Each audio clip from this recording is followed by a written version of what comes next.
This is the Yongnu 300 series. I use this for my YouTube lighting. I use the 300 and also the 600. So it's inexpensive. So in a small room, it does quite well to brighten everything up. So let's get started. I believe this might be an upgrade to the one I've got at the moment. This is the YN300 III series. It does have a few things inside which we'll get into stage by stage. These are just a few Chinese stickers. This is the manual, which doesn't look like it's in English, but maybe inside. I'll have a look afterwards. And this is the actual camera lamp. It is a daytime lamp, 5,500 Kelvin. We've got the handle. You can use that handheld to attach to the light, but I normally have that attached to the light and then attached to the light stand. This is the foot base, where you can actually just connect it to be on the table or on the shelf or anywhere that is not doesn't need to be on a stand. So yeah, I do have a few of these. You can actually use that to, if you have a speed light, I think it's the same mount. And this is the remote control, which I find really helpful. I use it to control both my Yongnu 300 and Yongnu 600 lights, and it works. The channels work, out of the box. Once you put in the battery, it doesn't come with battery, but once you put in the battery, it just works. So it's a little useful thing. They've also included two things here, which are the CT filters. This is the clear one that I normally just put it in front, slide it in front of the LED bulbs, which kind of diffuses the light, so it's not too harsh.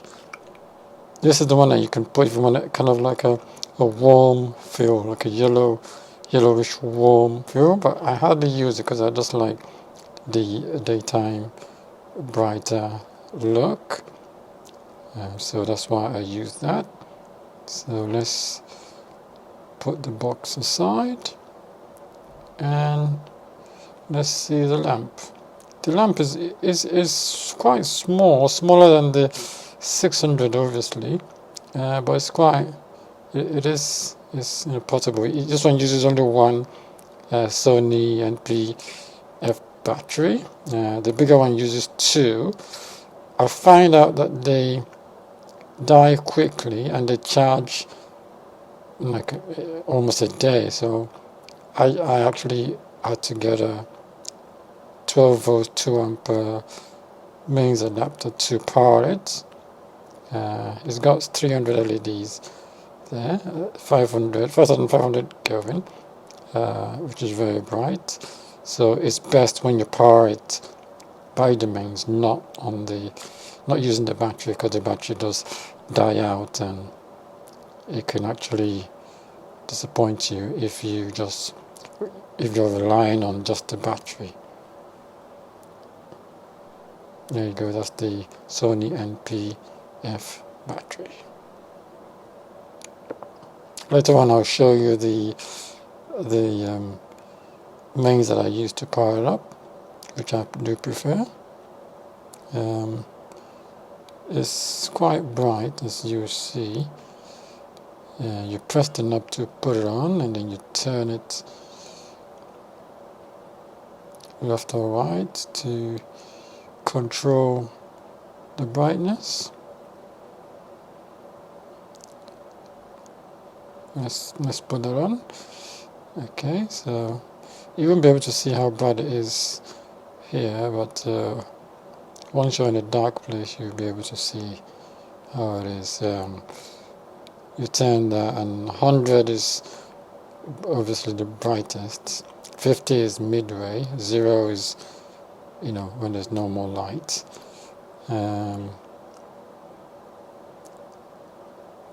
Yes, you can see there. So when it goes there, it's off. Okay, so I also use a softbox, and this is the softbox that I used, and I got it from Amazon. These are the straps to hold them in place.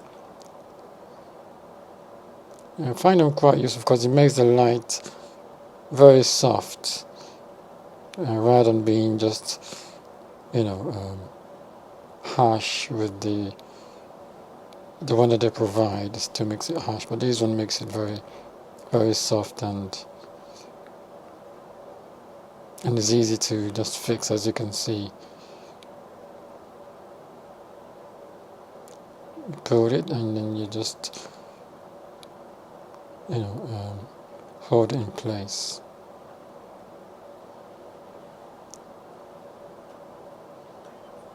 Like so.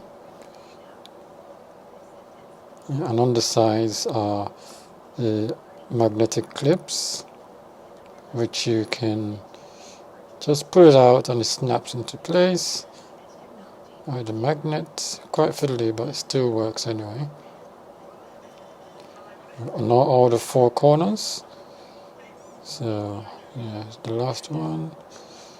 Put it in, and there you go. I'll show you soon how it looks when connected to the mains.